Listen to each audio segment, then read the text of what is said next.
Hello everyone, कैसे हो भाई। मैं आपका अपने यूट्यूब चैनल पर स्वागत करता हूं।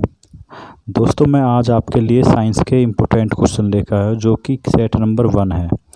इस सेट में मैं आपके कवर करूंगा एएलपी एग्ज़ाम को और टेक्नीशियन को, क्योंकि इसमें बहुत ज़्यादा साइंस आती है एएलपी में और टेक्नीशियन में। ठीक है प्यारे भाई, इन दो एग्ज़ामों को मैं टारगेट कर रहा हूँ फ़िलहाल, और ये जो है इम्पोर्टेंट है एनटीपीसी के लिए भी। ठीक है, तो दोस्तों इसका set number one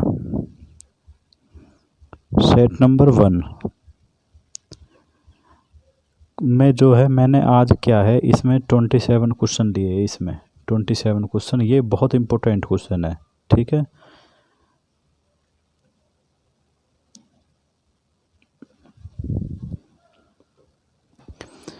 set number 1 का क्वेश्चन फर्स्ट क्या है, देखो। कार्य का मात्रक है, यानी कि जो कार्य होता है, कार्य क्या होता है, वर्क। तो इसका फॉर्मूला होता है W बराबर F इंटू डी। तो कार्य W क्या है, इधर कार्य, F क्या है, बल। F है बल और D है विस्थापन। देखो, बल गुना क्या होता है भाई, बल गुना विस्थापन, यानी कि बल की दिशा में विस्थापन हो रही है कोई भी वस्तु। ठीक है, जैसे कि मान लो कोई भी वस्तु है, अगर मैं इसमें बल लगा रहा हूँ, बल। ठीक है, आगे की ओर मैंने मान के चलो कुछ इसने डिस्प्लेसमेंट यानी कुछ विस्थापन तय करा और कुछ समय लगा। ठीक है, इसी को ही क्या बोल देंगे, बल लग रहा है इसमें, यानी कि कार्य हो गया। कार्य के लिए क्या क्या चाहिएगा, F/D। ठीक है भाई, बल और विस्थापन, यानी कि बल भी लगना है उसमें और विस्थापन भी। जब तक वस्तु विस्थापित नहीं होगी, यानी कि आगे को नहीं बढ़ेगी, जब तक उसमें कार्य नहीं होगा। कार्य क्या होएगा फिर, 0। ठीक है, इसका जो राइट आंसर होएगा, देखो इसका राइट आंसर, कार्य का मात्रक क्या होता है, इसका जो मात्रक होता है जूल। ठीक है प्यार भाई, जूल इसका राइट आंसर है, जूल। ठीक है, और देखो न्यूटन किसका मात्रक है, न्यूटन है बल का मात्रक, फोर्स। किसका भाई, बल का मात्रक। वाट किसका मात्रक है, वाट है पावर, यानी कि शक्ति का मात्रक, शक्ति का मात्रक।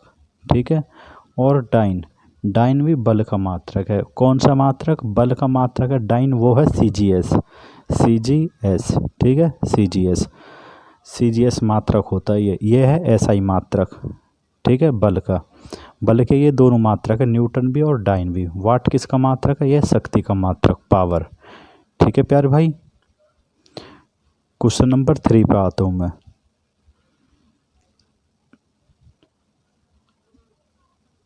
क्वेश्चन नंबर 3, सॉरी दोस्तों, क्वेश्चन नंबर 2। प्रकाश वर्ष इकाई है, जो कि प्रकाश वर्ष है, लाइट ईयर। तो ये किसकी इकाई है, यानी कि किसका मात्रक है, ये है दूरी का मात्रक। ऑप्शन ए बिल्कुल राइट आंसर है, दूरी, यानी कि दूरी का मात्रक क्या है भाई, दूरी किसका मात्रक है, प्रकाश वर्ष का, लाइट ईयर का। ठीक है, लाइट ईयर का। ठीक है मेरे प्यारे भाई, और जो समय है, देखो इसे मैं बताता हूँ क्वेश्चन नंबर 3 में। क्वेश्चन नंबर 3, एम्पेयर मात्रक होता है, एम्पेयर, जिसे हम व्यक्त करते हैं ए से, एम्पेयर ए। तो एम्पेयर किसका मात्रक होता है, ये होता है विद्युत धारा का, विद्युत धारा यानी कि आई। विद्युत धारा किससे व्यक्त करते हैं, आई से, विद्युत धारा आई। तो इसका मात्रक क्या होता है भाई, एम्पेयर। ठीक है, और देखो अगर हमें निकालना हो तो क्यों बराबर में हो जाएगा आई टी, क्यों बराबर में आई टी, क्यों इजक्वल टू आई टी। मुझे निकालने धारा आई, तो आई निकालने के लिए क्यों के नीचे ले जाओ टी को। ठीक है, टी, और इस टी को हटा दो, ये नीचे पहुंच गया, ये होगी धारा। क्या भाई, विद्युत धारा। तो विद्युत धारा का ये क्या होएगा फॉर्मूला, क्यों अपॉन में टी।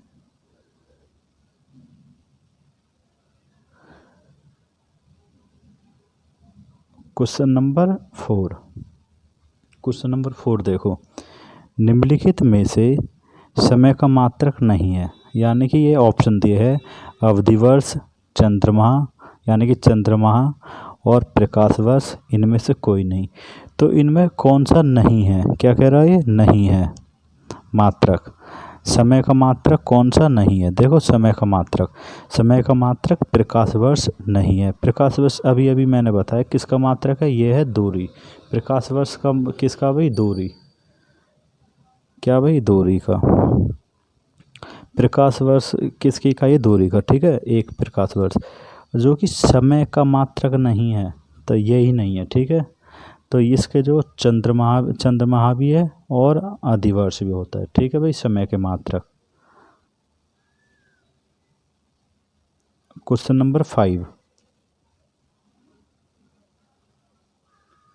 क्वेश्चन नंबर 5 देखो, पारसेक इकाई है। पारसेक किसकी इकाई है?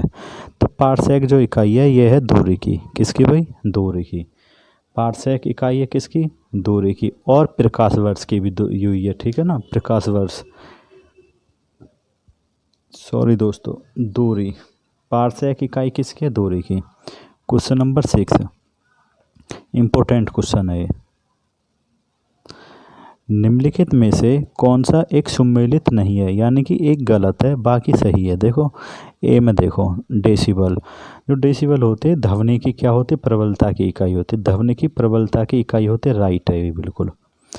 बी ऑप्शन देखो, अश्व शक्ति, यानी कि एक अश्व HP बोलते हैं जिसे, हॉर्स पावर, एक किसके बराबर होते हैं? 746 वॉट के। कितने भाई? 746 वॉट के बराबर। एक अश्व शक्ति बराबर 746 वॉट, 746 वॉट के, ठीक है। इम्पोर्टेंट है ये शक्ति की इकाई है, सही है बिल्कुल।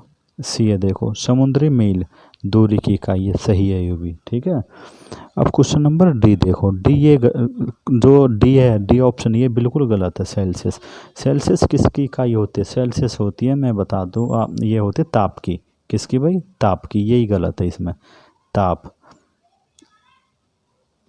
ताप में जो टेम्परेचर की इकाई होती है, टेम्परेचर की, सेल्सियस भी और डिग्री फ़ारेनहाइट भी और होते केल्विन भी, ठीक है। वैसे ताप की जो SI यूनिट होती है वो होती है केल्विन, ठीक है। तो डी ऑप्शन उसका सही है 6 क्वेश्चन का। क्वेश्चन नंबर 7, ल्यूमेन, ल्यूमेन किसका मात्रक है? ल्यूमेन भाई, ल्यूमेन किसका मात्रक है? इसका जो ऑप्शन बी सही है, ज्योति फ्लक्स का, ठीक है। क्वेश्चन नंबर 8, पास्कल इकाई है। पास्कल किसकी इकाई? ये है दाब की इकाई। किसकी भाई? दाब की। प्रेशर बोलते हैं जिसे, दाब, ठीक है। क्वेश्चन नंबर 9, क्वेश्चन नंबर 9 क्या कह रहा है देखो, कैंडिला मात्रक है। कैंडिला मात्रक क्या है? ज्योति तीव्रता का। डी, इसका आंसर क्या हो जाएगा? डी, बिल्कुल सही हो जाएगा।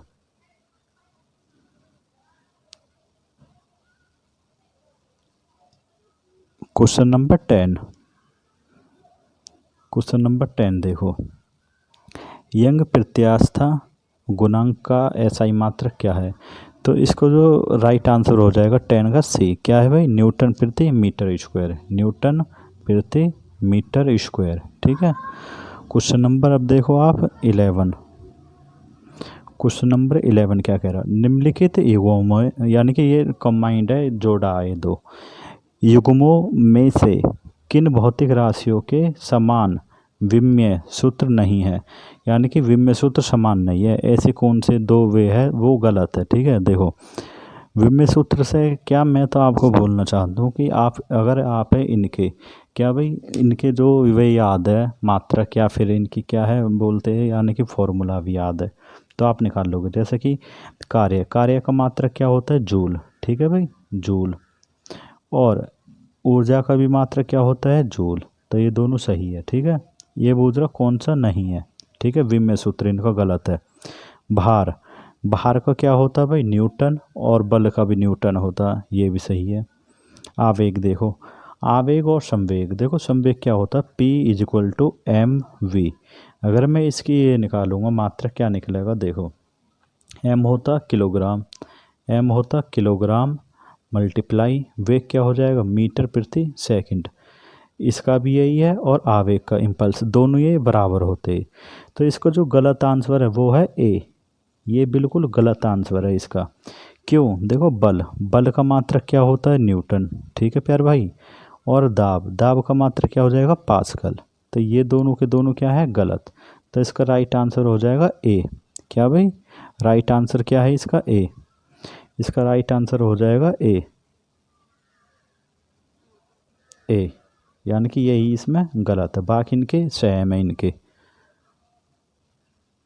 क्वेश्चन नंबर 12 पे आता हूँ मैं। क्वेश्चन नंबर 12 देखो, अदिश राशियाँ हैं, अदिश राशियाँ देखो, एक होते सदिश राशि, एक होते अदिश राशि। तो इसमें पूछ रहा था कि अदिश राशि कौन सी है इनमें से? 4 ऑप्शन है, ठीक है। एक होगा ऊर्जा, एक संवेग, एक बल आघूर्ण, एक होगा बल आघूर्ण। तो इसमें कौन सा बिल्कुल राइट आंसर है? देखो अदिश राशि इसमें होती है ऊर्जा। क्या भाई? ऊर्जा। ये सारी की सारी क्या है? सदिश राशि। देखो सदिश राशि जो भी होती है, सदिश राशि के एक युवक ट्रिक जिनमें व्यय मिलेगा पूरा, ठीक है, 99% सदिश राशि हो जाएंगे वे। संवेग होगा, बल आघूर्ण होगा, ठीक है। और ऊर्जा क्या है? अदिश राशि। और देखो अदिश राशि और क्या होती है मैं आपको बता दूं। एक तो ऊर्जा हो गया, और एक समय, एक कार्य, कार्य, ये तीनों के तीनों ये भी क्या है भाई? अदिश राशि। समय, कार्य, ऊर्जा, ठीक है। Question number 13। क्वेश्चन नंबर 13 देखो क्या बोल रहा है। निम्नलिखित में से सदिश राशि, देखो मैंने अभी अभी आपको अदिश बता दी, अब बोल रहा है सदिश राशि। सदिश राशि कौन सी है इनमें से? सदिश। इसका राइट आंसर हो जाएगा भाई ए। क्या भाई? वेग। क्या है? सदिश राशि। मैंने क्या बताइए? सदिश राशि वे होंगी जिनमें व्यय आएगा, व्यय भी पूरा, ठीक है, सदिश राशि होगी, ठीक है। देखो द्रव्यमान, इसमें व्यय आधार है इसलिए नहीं होगी, ठीक है, द्रव्यमान। समय, मैंने क्या बताइए? समय भी क्या है? अदिश राशि, अभी अभी बताई मैंने। और लंबाई, ये भी क्या है? अदिश राशि, ठीक है प्यारे भाई। क्वेश्चन नंबर 14 पे आता हूँ मैं। क्वेश्चन नंबर 14 देखो, 14 क्या कह रहा? पदार्थ के संवेग, पदार्थ के संवेग और वेग के अनुपात में कौन सी भौतिक राशि प्राप्त की जाती है? देखो संवेग, संवेग क्या होता है? P बराबर में एम वी, मैंने अभी अभी बताया P बराबर में एम वी के अनुपात, इनका अनुपात किसका? और वेग, वेग का अनुपात। देखो अगर वेग भी करेंगे हम, वेग क्या होएगा? डिस्प्लेस अपॉन टाइम, कोई दिक्कत नहीं है, मत लिखो मत लिखो, लेकिन देखो वेग से वेग कट गया, ठीक है, रेशियो में बचा क्या? एम, द्रव्यमान। अब क्या बचा इसमें? ये पूछ रहा है कि कौन सी भौतिक राशि प्राप्त होती है इनके अनुपात से। तो कौन सी प्राप्त हुई भाई हमें? देखो द्रव्यमान। कौन सी भाई? द्रव्यमान। द्रव्यमान राइट आंसर है इसका, यानी कि मास, द्रव्यमान। और मैंने अभी अभी बताइए द्रव्यमान कैसी राशि है? द्रव्यमान टाइम और लंबाई और क्या भाई? कार्य और ऊर्जा, ये सारी की सारी कैसी राशि है? ये है अदिश राशि, ठीक है भाई, अदिश राशि।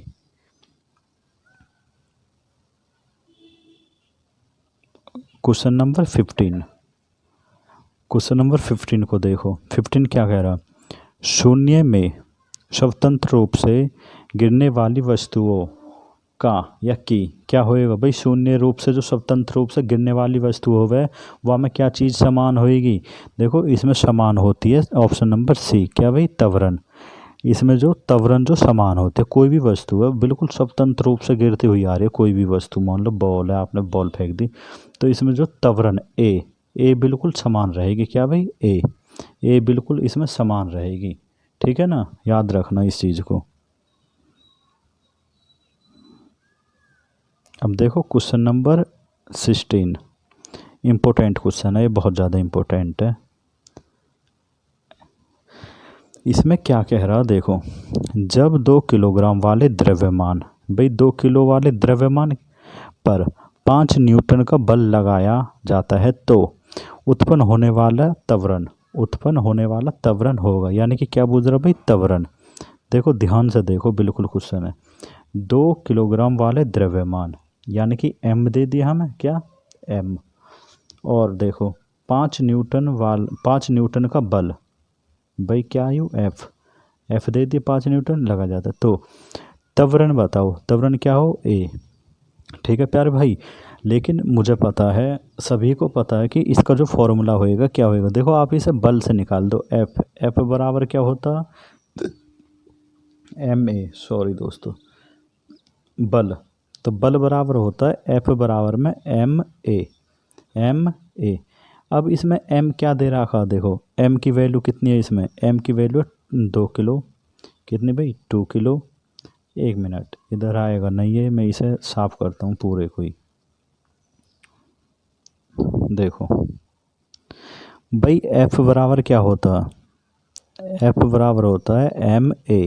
आप याद रख सकते हो बल यानी कि ताकत सबसे ज़्यादा किस में हो गए, माँ में। किस में भाई, माँ में, माँ। इसे ऐसे याद रख सकते हो। तो एम कितना है, 2 किलो, 2 kg, ठीक है भाई, मल्टीप्लाई ए, ठीक है, इज इक्वल टू, इसमें दे दिया मुझे 5 न्यूटन बल। कितना दे दिया, 5 न्यूटन बल दे दिया। देखो अगर हम इसे जब काटेंगे 2 से 5 काटेंगे कितनी बार कट जाएगा ये, आप सभी को पता है 2.5 टाइम। कितना भाई, 2.5, 2.5, ठीक है।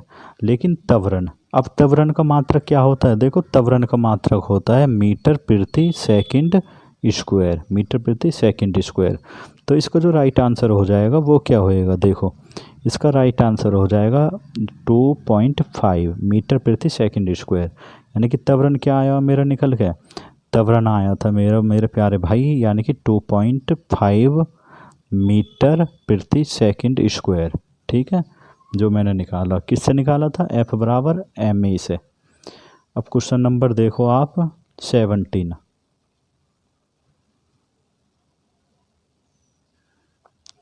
Question number 17।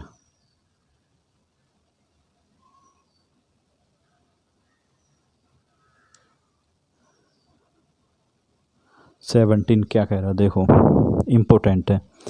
किसी भी स्थिर या गतिशील, यानी कि कोई वस्तु रुकी हुई है या चल रही है, वस्तु की स्थिति और दिशा में तब तक कोई परिवर्तन नहीं होता जब तक उस पर कोई बाह्य बल सक्रिय न हो।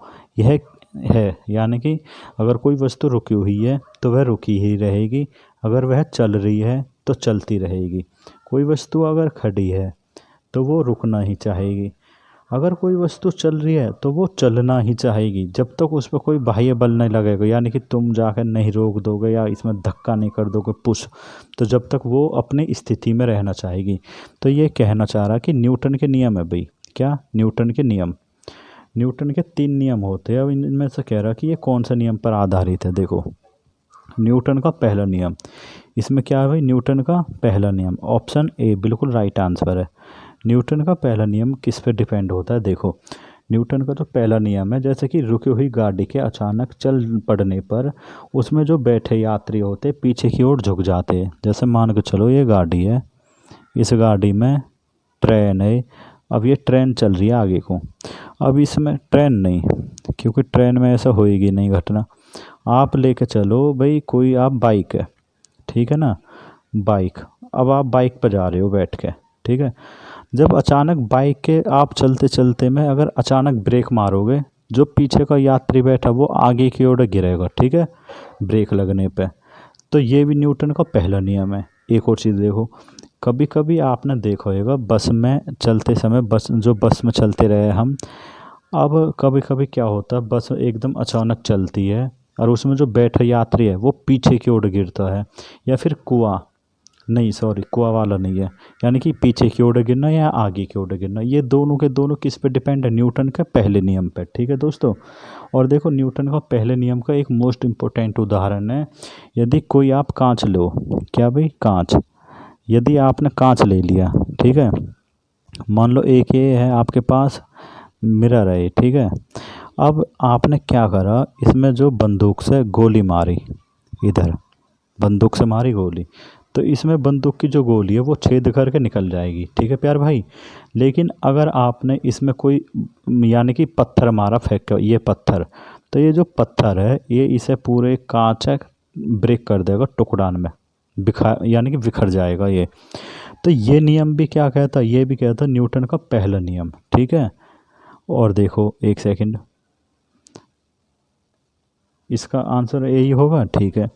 अब न्यूटन का दूसरा नियम क्या कहता है, देखो दूसरे नियम के एग्जाम्पल बता रहा हूँ मैं आपको। दूसरा नियम बोलता है, जैसे कि मान के चलो क्रिकेट का खिलाड़ी है, तो क्रिकेट का खिलाड़ी हमेशा क्या करता है, कैच लेता है जब बॉल को तो अपने हाथों को पीछे की तरफ, भाई क्या है, हाथों को पीछे की तरफ खींचता है। क्यों? क्योंकि उसे चोट ना लगे। अब चोट ना लगे, जो वेग है, वेग की जो स्थिति है, वेग है, उसके टाइम में बढ़ाता है वो बहुत ज़्यादा टाइम, जितना टाइम बढ़ाएगा उतनी ज़्यादा उसके लिए अच्छा होगा, क्योंकि चोट नहीं लगेगी। अगर वो डायरेक्ट बॉल आ रही है, ये बॉल डायरेक्ट पकड़ना चाहेगा तो इसके जो वो चोट कर देगी बॉल, ठीक है। तो न्यूटन का दूसरा नियम है ये। लेकिन दूसरा नियम और क्या बोलता, आपने देखा होगा कभी कभी, मान के चलो ये जो क्या है मैंने खोद दिया है, ठीक है, इसमें क्या है, अब कोई व्यक्ति अगर जंप मारेगा, ठीक है, लॉन्ग जंप या हाई जंप मारने के लिए इसे खोद दिया जाता है ताकि चोट कम लगे। देखो न्यूटन का दूसरा नियम बोलता है कि हम आपको चोट से बचाएंगे, चोट नहीं लगने देंगे, ठीक है, ये आप इसे ट्रिक है, याद रखो, ठीक है। दूसरे नियम कहता है यानी कि बिल्कुल चोट मत लगाना। तो जैसे कि कांच, कांच के आप कुछ भी आइटम लाते हो तो उसमें जो घास फूस लगी आती है, ताकि अगर वो गिर भी जाए तो कुछ समय के लिए, कुछ समय के लिए जो उसका वेग है उसे कम कर देगा, वो उसकी टाइमिंग है, तो वो कांच जो टूटने से रुक जाएगा। देखो ये भी तो चोट की वजह से, ये भी तो चोट ही हुई है एक प्रकार की। अगर ये ज़्यादा, अगर इसे नहीं लगाते हम घास फूस को तो कांच बिखर जाएगा, टूट जाएगा। तो ये न्यूटन का दूसरा नियम है, ठीक है प्यारे भाई। अब न्यूटन का तीसरा नियम और देख लो, जो कि बहुत इंपॉर्टेंट है। तीसरा नियम क्या, इसका राइट आंसर तो ए ही है, ठीक है प्यार भाई, ए। और तीसरा नियम क्या होता है, तीसरा नियम बोलता है क्रिया प्रतिक्रिया का नियम, क्रिया प्रतिक्रिया का नियम, ठीक है। पहला नियम जड़त्वा का नियम है, ठीक है प्यार भाई, और दूसरा होता है क्या, संवेग का नियम, और तीसरा होता है क्रिया प्रतिक्रिया का नियम। देखो तीसरे में क्या है, मान के चलो ये बंदूक है आप पे, और बंदूक से गोली चला रहे हो, ठीक है। अब जब बंदूक से गोली चलाओगे, जितने पावर लगाओगे आप, यानी कि जितनी बंदूक की गोली आगे की ओर जाएगी, अब पीछे की ओर झटका लगता है, ठीक है, पीछे की तरफ भी। तो न्यूटन का जो तीसरा नियम है वो जो है, आगे की ओर जितना बल लगेगा उतना ही पीछे की ओर मारेगा, यानी कि क्रिया प्रतिक्रिया का नियम। किसी दीवार है, किसी दीवार पर आप धक्का लगा रहे हो, तो वो दीवार जो है धक्का जितना तुम लगा रहे हो उतना ही वो तुम पे विपरीत लगा रही है, ठीक है। यही क्रिया प्रतिक्रिया का नियम होता है। जिस वस्तु पर हम जितना पावर लगाते हैं, यानी कि बल लगाते हैं, वो उतना ही हम पे विपरीत बल लगाता है, ठीक है। और देखो तीसरे नियम का जो इम्पोर्टेंट उदाहरण है वो क्या है, रॉकेट, रॉकेट का उड़ना। जब रॉकेट है, मान लो ये रॉकेट है, रॉकेट क्या करेगा इसमें, तीसरे नियम में रॉकेट का आगे की ओर बढ़ना, ठीक है, ये क्या तीसरा नियम है। और एक और एग्जाम्पल क्या है इसका, ऊंचाई से कूदने पर चोट लगना। तीसरे नियम में चोट लगेगी हमेशा आपको, ठीक है ना, चोट। जैसे ऊंचाई पर से कूद गए तुम, मान लो कोई ऊंचाई है, यो मान लो आप ऐसे मान लो 25 से 30 मीटर की लंबाई ऊंचाई है, उस पर से कूदोगे फर्श पे, पक्के पे, तो आपको चोट लगेगी, ठीक है, चोट लग जाएगी। तो ये क्या है, न्यूटन का भाई तीसरा नियम है। कौन सा भाई, न्यूटन का तीसरा नियम। तो उम्मीद है आपको समझ आई होगी, बहुत ज़्यादा मैंने आपको बहुत ज़्यादा डिटेल में बता दिया। Question number 70। और देखो कभी कभी क्या है, कुआं से जब पानी निकालते हैं, कुआं से अचानक उसकी डोर टूट गई, देखो क्या, ये भी तीसरा ही नियम है, तीसरे नियम की बात कर रहा हूँ मैं। जैसे ये है कुआं, अगर कुआं से हम पानी निकाल रहे, पानी बाल्टी बांध के, ठीक है, ये कोई मान लो बच्चा है जो कि पानी खींच रहा है इसके, अब अचानक क्या हुआ, इसकी डोर टूट गई, तो बाल्टी तो नीचे चलेगी, क्योंकि इसमें वेट है, इसमें भी भार है, वजन है, तो ये अलग कार्य करेगा। अब जो तुम पावर लगा रहे हो, ताकत, तो इधर जो टूट, ये जो ब्रेक करा इस रस्सी ने, तो इसमें भी क्या है, क्रिया प्रतिक्रिया का नियम। अचानक से तुम क्या करोगे, पीछे जाके पड़ोगे, ठीक है दोस्तों, और ये बाल्टी नीचे जाके पड़ेगी। तो ये भी क्रिया प्रतिक्रिया का तीसरा, यानी कि तीसरा नियम है, जो कि क्रिया प्रतिक्रिया पर डिपेंड करता है, न्यूटन का थर्ड लॉ, ठीक है। Question number 18। देखो क्वेश्चन नंबर 18 बहुत इम्पोर्टेंट है।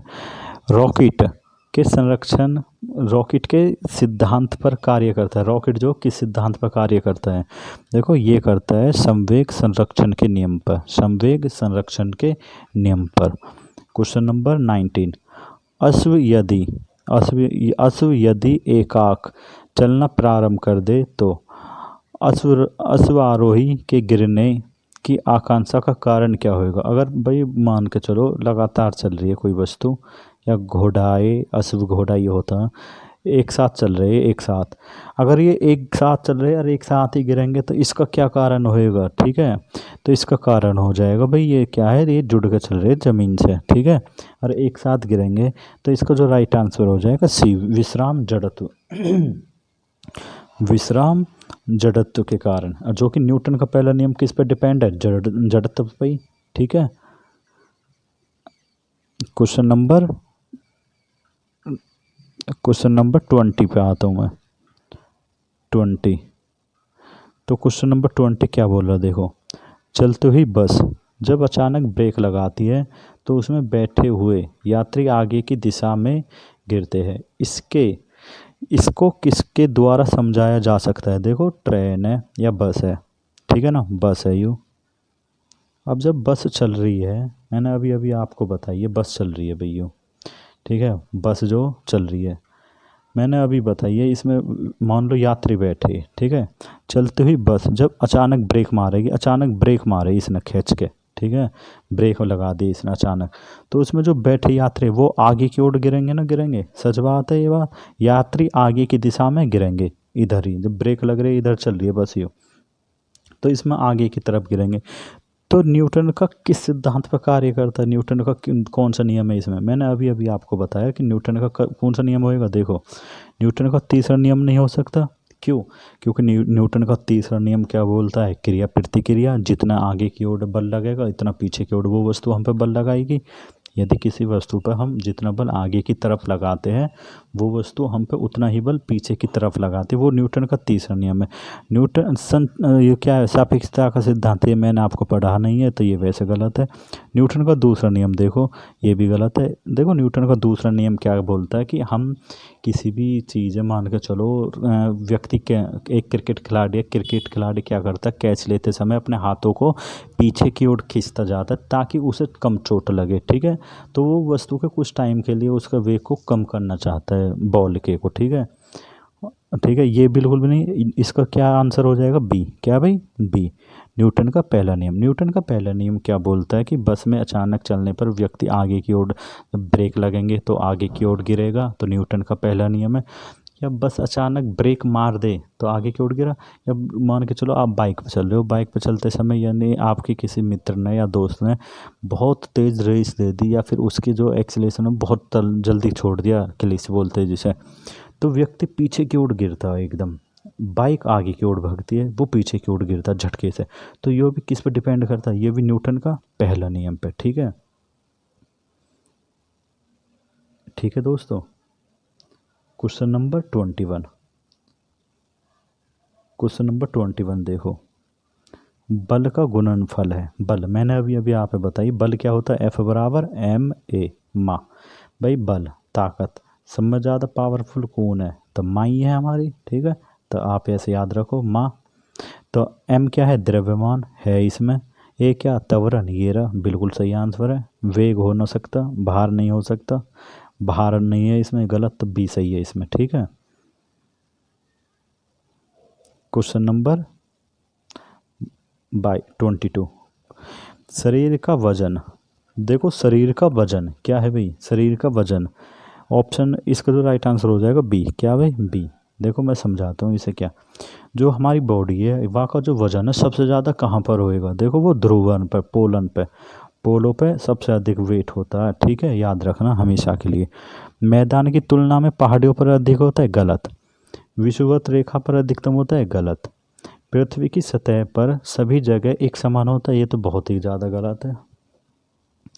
अब देखो क्वेश्चन नंबर, इम्पोर्टेंट क्वेश्चन है भाई, 23 क्वेश्चन, क्वेश्चन नंबर 3, किसी मनुष्य का भार पृथ्वी पर 600 न्यूटन है, तब चंद्रमा पर क्या होएगा। देखो आप कुछ भी मत करो, कुछ भी, एक चीज़ याद रखना, मैं आपको एक रेशियो बताऊंगा, M ratio E, M ratio E, बहुत से समझ गए होंगे बालक, जो भी मैं बताना चाह रहा हूँ बच्चे ने। देखो एम क्या है इधर, एम है इधर मून, चंद्रमा, क्या भाई, चंद्रमा, ई क्या है, पृथ्वी, अर्थ। अब देखो इसका जो रेशियो होता है हमेशा पृथ्वी पर ज़्यादा होएगा और चंद्रमा पर जाने पर वेट कम होएगा। देखो अगर कोई व्यक्ति 6 किलो का है तो चंद्रमा पर कितना हो जाएगा 1 किलो। इसे याद रखना, ठीक है ना, याद रखना इसे। मान लो 60 किलो का होता ऊपर 10 किलो का, 60 न्यूटन है तो 10 न्यूटन वेट होएगा। अब इसमें क्वेश्चन में क्या कह रहा, तो पृथ्वी पर 600 न्यूटन है, कितना भाई, पृथ्वी पर 600 न्यूटन। तो पृथ्वी 6 यूनिट, 6 यूनिट की वैल्यू कितनी दे दी उसने, 600, 6 यूनिट की वैल्यू 600। तो कितने मल्टीप्लाई है यू है 100 मल्टीप्लाई, कितना भाई 100 मल्टीप्लाई। तो 100 की हमें मल्टीप्लाई कर दो मून में, तो कितना आएगा 100 न्यूटन, कितना भाई 100 न्यूटन। तो इसका राइट आंसर क्या हो जाएगा 100 न्यूटन। तो इसका राइट आंसर 100 न्यूटन क्या है भाई, 23 का 100 न्यूटन, समझे ना आप भाई। इसे याद रखो 1:6। और 6 क्या है, यह है पृथ्वी यानी कि अर्थ, और m क्या है, मून चंद्रमा। तो 6 की वैल्यू कितनी दे दी मुझे, 600 न्यूटन, कितनी 600 न्यूटन। तो 1 की वैल्यू कितनी आ जाएगी 100 न्यूटन, ठीक है। यानी कि 100 गुना ही तो है, 100 यानी कि 100 मल्टीपल टाइम, ये भी 100 गुना होगा। अब क्वेश्चन नंबर 24 पे आता हूँ मैं, देखो क्वेश्चन नंबर 24। पृथ्वी की सतह पर, इम्पोर्टेंट है भाई बहुत ज़्यादा, पृथ्वी की सतह पर किसी का भार यानी कि वेट 9.4 न्यूटन है, इसका द्रव्यमान कितना होएगा, द्रव्यमान क्या भाई m पूछा। तो इसका लगा दो फॉर्मूला क्या, F बराबर में ma। अब देखो क्या दे दिया यानी, क्या दे दिया इसने, यानी कि भार कितने न्यूटन दे दिया, 9.4 newton is equal to m क्या है, हमसे पूछा इसने, m पूछा है। देखो a की वैल्यू क्या होती है आपको ये याद रखनी पड़ेगी, a की वैल्यू होती है 9.8, a की वैल्यू कितनी होती है 9.8, जो कि त्वरण होता है, ठीक है। अब यू कितनी बार कटेगा, 98 पॉइंट से 2984 यू कट जाएगा आपका, देखो 3 टाइम, कितना भाई 3 टाइम, ठीक है। तो 3 क्या m में बूझ रहा तो किलो, 3 kg। तो इसका राइट आंसर हो जाएगा मेरे प्यारे भाई क्या, 3 किलो, समझे ना आप। देखो एक चीज़ और देखो इसमें क्या आप कैसे कर सकते हैं इसे, m पूछा तो m मैंने क्या बताई, m क्या हो जाएगा 29.4 अपॉन में कितना भाई 9.8। तो कितनी बार कट गई, यू कट गया 3 बार, तो 3 kg होगा। यू m कहाँ से आया, देखो f बराबर में होता है ma। अब मुझे m निकालना, तो m निकालने के लिए मैं क्या करूँगा, m में इधर ही रहने दो भाई, a इसके नीचे ले जाओ, ठीक है, a इसके नीचे ले जाओ तो m आएगा ना, होगा इसी फॉर्मूला में मैंने पुट करी है वैल्यू, बाकी कुछ भी नहीं है। क्वेश्चन नंबर 25,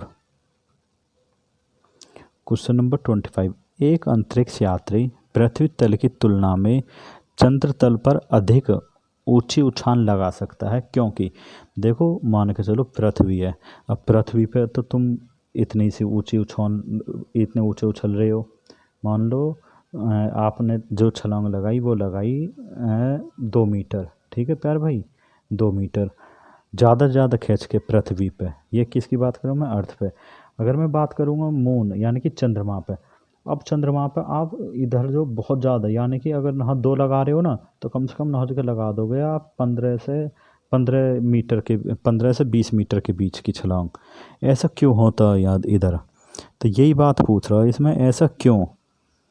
देखो ऐसा इसलिए होता है, इसका जो आंसर हो जाएगा सी, क्योंकि चंद्र तल पर गुरुत्वाकर्षण बल पृथ्वी तल की तुलना में अत्यल्प होता है, क्या भाई बहुत ही क्या होता है कम, गुरुत्वाकर्षण बल पृथ्वी तल की तुलना में बहुत कम होगा, पृथ्वी पर तो बहुत ज़्यादा गुरुत्वाकर्षण बल है। तो चंद्र तल पर गुरुत्वाकर्षण बल पृथ्वी तल की तुलना में अत्यल्प यानी कि अत्यंत कम है, ठीक है प्यारे भाई। तो इसका सी आंसर ठीक है। ये लास्ट क्वेश्चन बचे हैं आपके इस वीडियो में। देखो 26 क्वेश्चन, 1 किलोग्राम राशि का वजन है, 1 किलोग्राम राशि का वजन है। देखो वजन की बात कर रहा है, वजन तो वजन वजन होता है W बराबर में mg, ये एक फॉर्मूला है, ये भी याद रखना आप इसे वेट के ऊपर। तो m क्या है इसमें 1 किलो, ठीक है प्यार भाई। और g की मैंने आपको अभी अभी बताई है कि g का मान क्या होता है 9.8 जी का मान। तो आप इसकी मल्टीप्लाई करोगे तो 98 पॉइंट यही आ जाएगा न्यूटन। क्या भाई, वेट और भार, यानी कि भार और बल का मात्रा क्या होता है न्यूटन, तो न्यूटन आ जाएगा कितना 9.8 न्यूटन, राइट आंसर।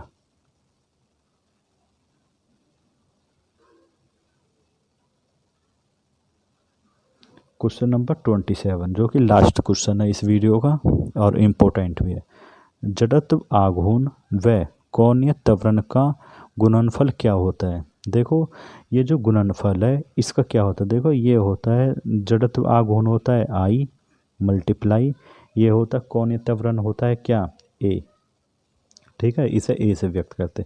तो इनके गुणनफल पूछ रहा था, इनका जो गुणनफल है ये हो जाएगा टॉ, इसका जो गुणनफल क्या हो जाएगा टॉर, तो बी। इसका जो ये क्या है, इसका सैंबल दे दिया, लेकिन इसका जो क्या होना चाहिए, ये होना चाहिए बल आघूर्ण। ये क्या है भाई, बल आघूर्ण, बल आघूर्ण, बल आघूर्ण। देखो बल आघूर्ण क्या होता है, बल आघूर्ण कुछ भी नहीं है। आपने देखा होगा कभी कभार आप घूमने गए होंगे गाँवों में, जो ये होता है चक्की, गाँवों में एक चक्की होती थी पहले, इसका जो हत्था होता था गेहूँ पीसने वाली हाथ की, इसका जो हत्था होता था जो बनाया जाता था वो कहाँ, देखो अगर मैं इसे इधर बना दूंगा तो ये बहुत कैडी चलेगी, तो इसके हत्थे को बिल्कुल किनारे पे साइड पे बनाया जाता था ताकि बहुत ही यानी कि क्या है एनर्जी वेस्ट हो और प्लस इसमें यानी कि बहुत कठिनाई का सामना ना करना पड़े। इसका जो ये बल आघूर्ण है यही होता है। जैसे कि ड्राइवर है, ड्राइवर का जो वो होता है क्या बोलते हैं इसे हैंडल, ये भी बहुत ज़्यादा बड़ा बनाया जाता है, इसलिए ये भी इस भी कार्य करता है। और जो कुम्हार का चाक होता है ये भी इसी पर कार्य करता है, चाक भी। ठीक है दोस्तों, ये इसके 3 एग्जाम्पल थे बल आघूर्ण के। तो थैंक यू, कैसी लगी ये वीडियो प्लीज़ कमेंट में बताना। Okay bye bye, take care.